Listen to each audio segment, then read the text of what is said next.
Hello everyone and welcome back to Apollo Justice Ace Attorney, where we're about to begin day 2 of our investigation. A lot of crazy stuff happened in the first day of the trial. Got a lot of good info. I have some questions for Phoenix and Gavin. Showdown time. Wait, what? Oh, we're back to playing cards. I lost. It's only a game of poker. A game I've played for a long time, and only lost twice. Who was the first? The man I killed, of course. What? Well, it seems I found the partner I've been looking for all along. What? Over a game of cards? Why yes, over a game of cards.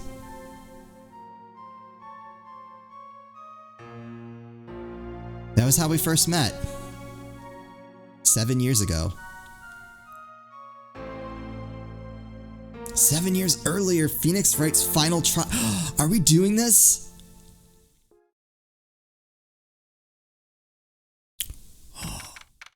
April 19th, 1927, District Court.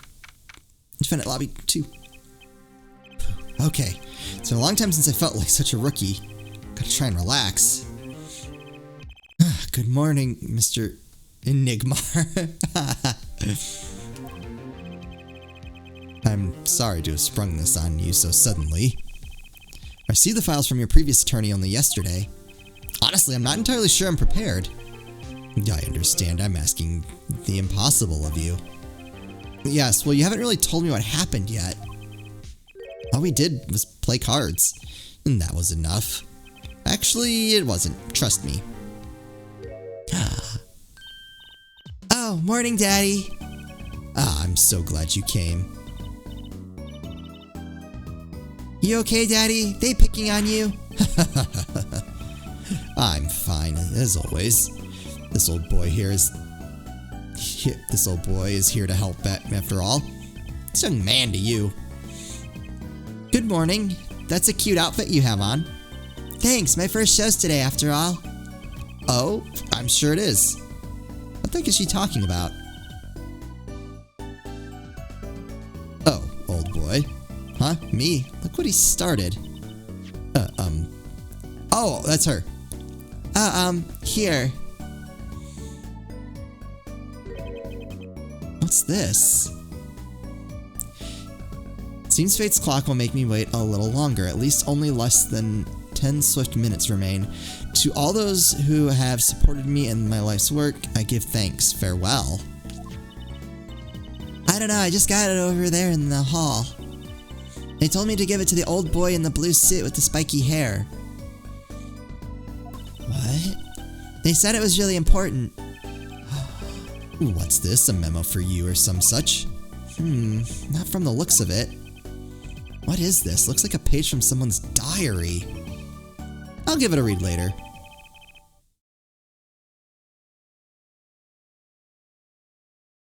See from Trucy Enigma.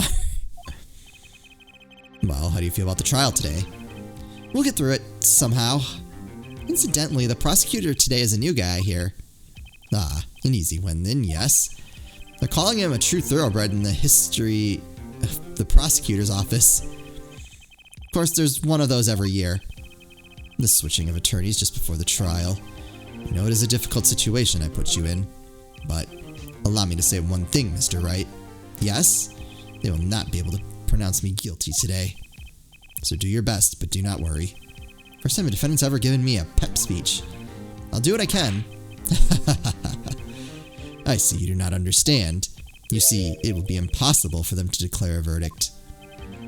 Impossible? Yes, isn't that right, Trucy? Yep, you bet, Daddy. My first look at the case was only yesterday.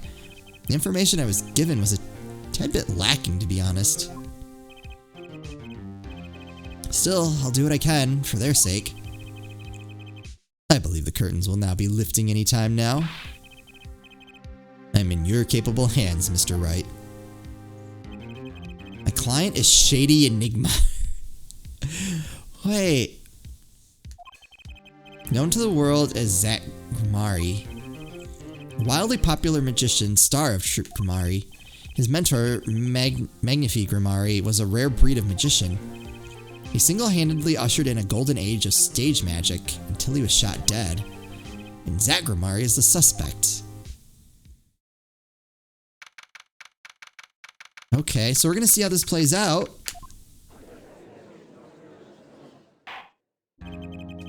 Court is now in session for the trial of Shady Nigmar. The defense is ready, Your Honor. Ah, this is great!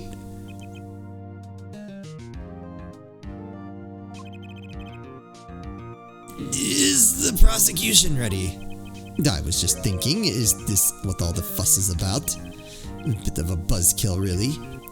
Buzzkill? Is this some kind of new crime? One of the worst. This is a trial, yeah. Where are the sweaty palms, the pounding hearts? A Governor's concert's got 10 times the thrill this gig's got. Who were you again? Clavier Gavin.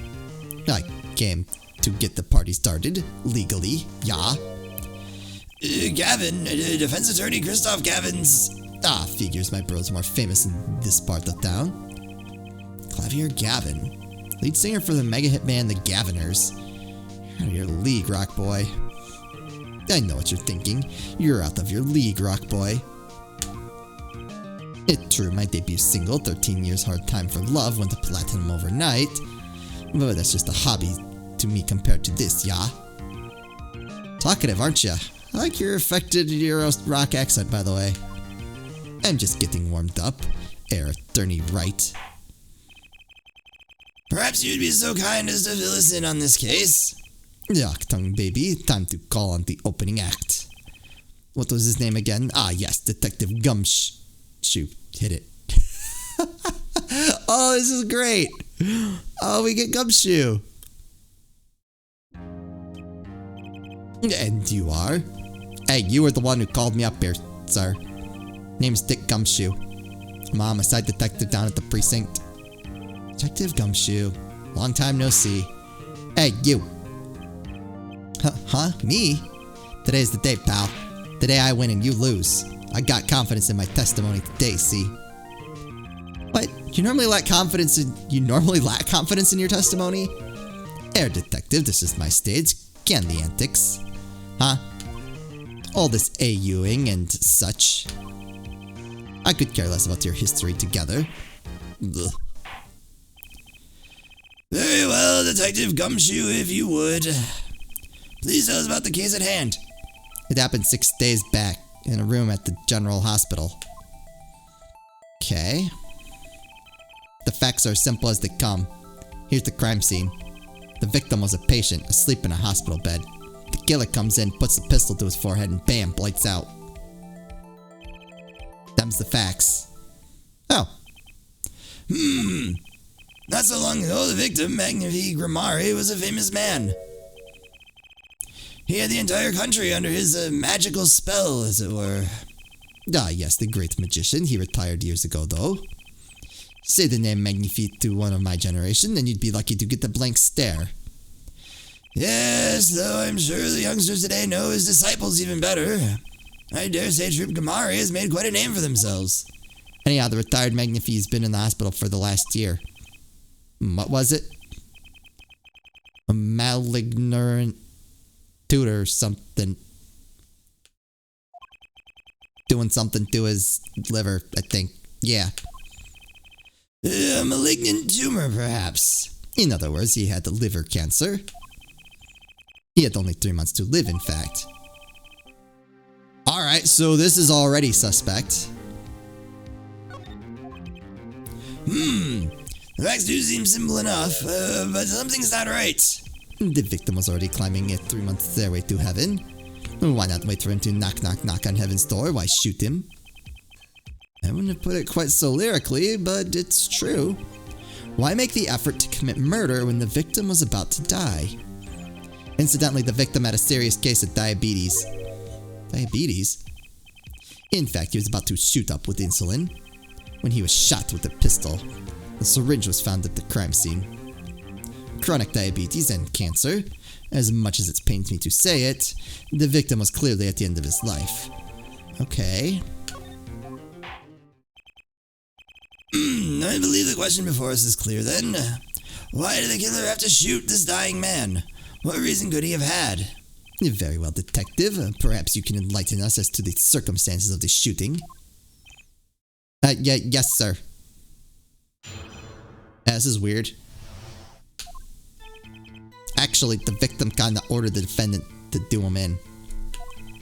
A few days before it happened, the victim sent a letter ordering his own murder. The defendant did what was asked of him and shot the old man in the forehead. The bullet was fired from the pistol found at the scene, no doubt about it. And the pistol definitely belonged to the old man, sir. What? You're saying the victim ordered his own shooting? Those are the facts. I have here the letter in question. My beloved student, Zach. Yeah. Very unusual indeed. Although, could such a thing as a letter really cause one to pull a trigger, I wonder? I believe the answer to that question can be found at the end of the letter. Ah, you cannot refuse, and we both know the reason why. Detective Gumshoe, can you explain this to the court? Unfortunately, even the defendant won't say a beep about that bit, sir. One thing bothers me about this. Why didn't he just say 11? Why have him come at 11:05 without some specific reason? The devil's in the details there, attorney. Well, was there some reason? As it turns out that there was, every night for a half hour, starting at 11, the victim, Magnifique Grimari, was given an IV. An IV. There it is in the picture off to the side of the bed. Yeah. At 11, the doctor would come to set up the IV. 30 minutes later, he would come back for the empty bag. This happens every night without fail. So that was the only time they could meet without the chance of an untimely interruption during his IV. Okay. Very well, shall we begin? Mr. Wright, your cross-examination, if you would. What's this reason he couldn't refuse, I wonder? Could have at least mentioned it to me.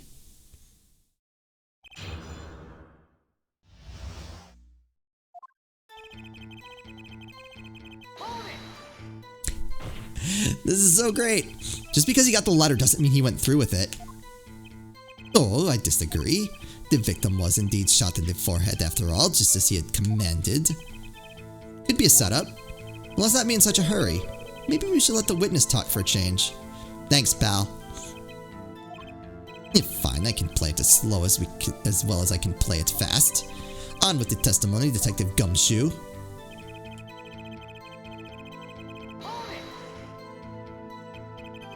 And this letter was sent by the victim. There it is, gotcha. You're all mine this time, pal. Huh? I, the handwriting checked, of course. It's the victim's, no mistake. Ah, I see. Score one for the boys. Didn't lose, I was just ascertaining the facts. So why am I so annoyed? But a letter ordering your own death? Things aren't what they used to be, I guess. Not sure this is exactly commonplace even now, Your Honor. So anyway, guess I'll keep going while I'm ahead. I think you're supposed to quit while you're ahead.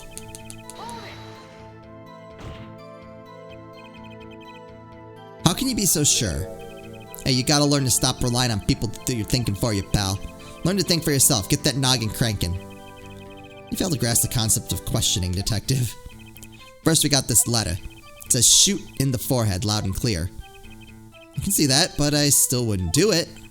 Well, maybe you need to grow yourself a backbone, pal. You fail to grasp the concept of shooting people is bad, Detective. Yeah. We also found the defendant's pistol at the scene. The traces of gunpowder residue show that it had been fired recently. Well, Mr. Wright, as far as I can tell from looking at this photo, there seems to be no issue with the prosecution's claim. Photo? Maybe there's something in there I can use. Wait. Does the defendant shot the victim in the forehead?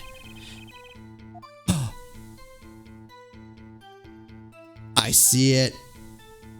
Clearly, Mr. Nigmar shot something else. I see it. Looking at this photo, another possibility occurs to me. Yes? Oh, I wasn't done pressing, though. What does the letter tell us?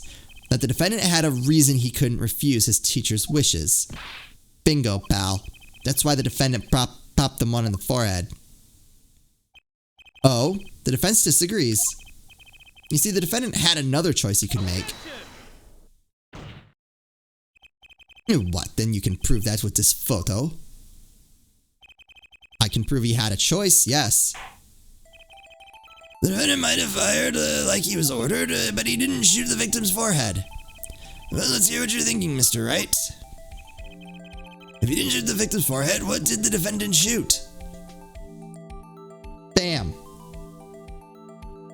Right there. The clown doll? Take a closer look. See? It's been shot in the forehead too. Ah, there's a hole in its forehead. Yes, and a hole in the prosecution's claim. And I suppose you have a reason as to why he'd shoot the clown doll.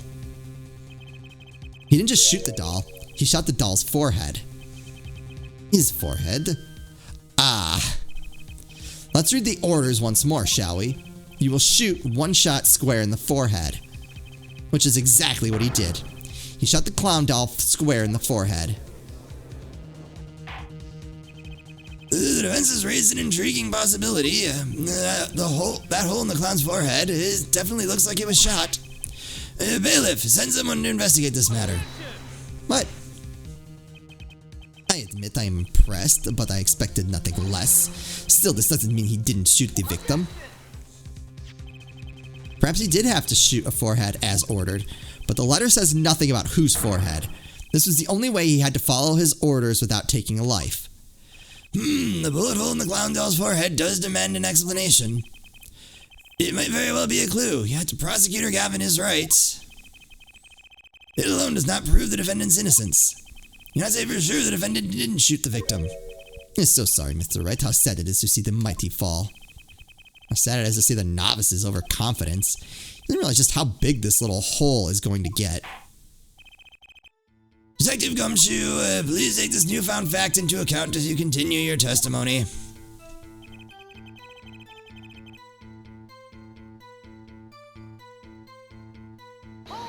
Let's press that. So let me get this straight. You're saying my client first shot the clown, then shot the victim? Hey, not a bad summary, pal. More of a confirmation than a summary, but whatever. That was really more of a confirmation than a summary, but the defense attorney seems pleased enough with himself. Do people ever miss a chance to mock me? No. Well, now that Mr. Wright's gotten that out of his system, shall we continue with the testimony? I didn't have time to gather all the details before coming here. This testimony might be my only source of information. Better pay attention and read this letter carefully. Ooh, hold on. Hold, please. Let me take a look.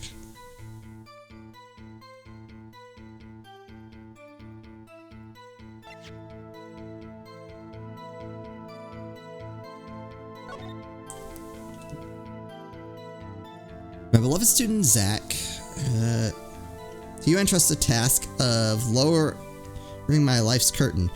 Come on the 13th, 11:05 p.m. I will ready a gun with which you will shoot one shot square in the forehead. You cannot refuse, and we both know the reason why.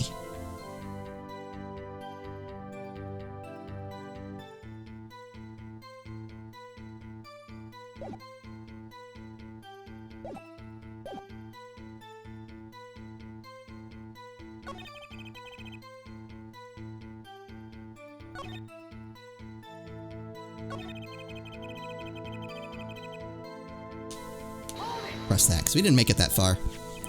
You mean this pistol, the one in the crime scene photo? That's the one. It's a funny looking gun, there's no mistaking it. We compared the bullet taken from the victim's skull with the bullet fired from this gun. The rifling marks on the bullet were a perfect match. So you verified the murder weapon, in other words. You bet we did. Okay. Why are you so certain? What pile of sand has your head been stuck in all this time, pal? You never heard of Zack and Vallant's quick draw shoot 'em? Huh? What's that? One of the defendant's specialties. Zack and Vallant stand on either side of a girl. Then they shoot. But the bullets don't hit her. Instead, they hit everything else on the stage. This was one of the pistols they used in their show. Got a great design, huh? Kids love it. And many boys and girls joined the police because of that pistol, I hear. You know, that would explain a lot about the police force. Drip Gamari stopped doing that act a while ago. The old man held on to that pistol ever since. The court would like to see the pistol in question. You got it, sir. Here she is. Oh, well, this truly is a blast from the past. It's a stage pistol from Magic Show, see? But it can fire real bullets. Looks so much bigger in real life than on TV. Yeah, but it can only hold one round. It can only hold one round. By the way, the pistol's firing chamber is empty. And it shows traces haven't been fired recently. So, were any fingerprints found on the gun? Unfortunately, no. Of course, the defendant is known for wearing gloves. We might say that the lack of fingerprints is in fact a fingerprint of his own. An intriguing point, well made. Whoa. Not well made, not intriguing, it's conjecture. In any case, the court accepts this evidence. Okay, I want to take a look at that. My grandchild would get a kick out of seeing this, but now it's not. It's time to return to our testimony.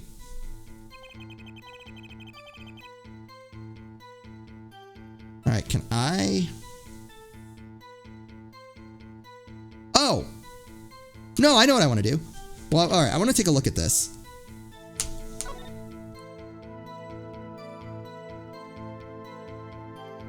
Assuming that I can, which I do not appear to be able to. Oh wait, I saw it. If you look closely, you can see how the pistol's made to bend here. It's a one-shot only model, and I guess this bend is where you load it. So this is the famous Grimari Golden Gun. They say kids used to love pretending they had one of these. I wonder if they pretended to miss their targets too. Okay, I'm gonna present that. It can only shoot once. The trickiest case is often seen the simplest. Prosecutor Gavin, you missed the bullet hole in the clown's forehead. If you hadn't missed that, you might have come to a very different conclusion. Understand? Yeah, but like I just said, pal. After he shot the clown in the forehead, he went and... Nope. Did nothing of the sort to the victim. The pistol proves he could not. The murder weapon? How? It's quite simple, Your Honor. This pistol only holds one bullet at a time. Ah. If he had shot the clown in the forehead, he couldn't have shot the victim too. Yarr. That is not a contradiction, not even close. All he had to do was reload the pistol after the first shot. Oh, where did he get the extra bullet? They're not so easy to come by, you know. If you claim the defendant had one ready, then prove to us how he got it. I had the feeling this wasn't over yet. You know, this party's only just getting started. And I haven't proven anything yet beyond my good looks and startling record sales. An utter lack of humility. What's this? It seems the prosecution has another witness prepared. Like I said, Air Detective was just a warm-up act. Ugh. Poor Gumshoe. Getting tossed under the bus. And now that the audience has gotten a taste of what's to come, they are ready. Ready for what? For my decisive witness, of course. A witness who you will find can prove one thing for us. That it was Zack Grimari who shot the victim in the forehead.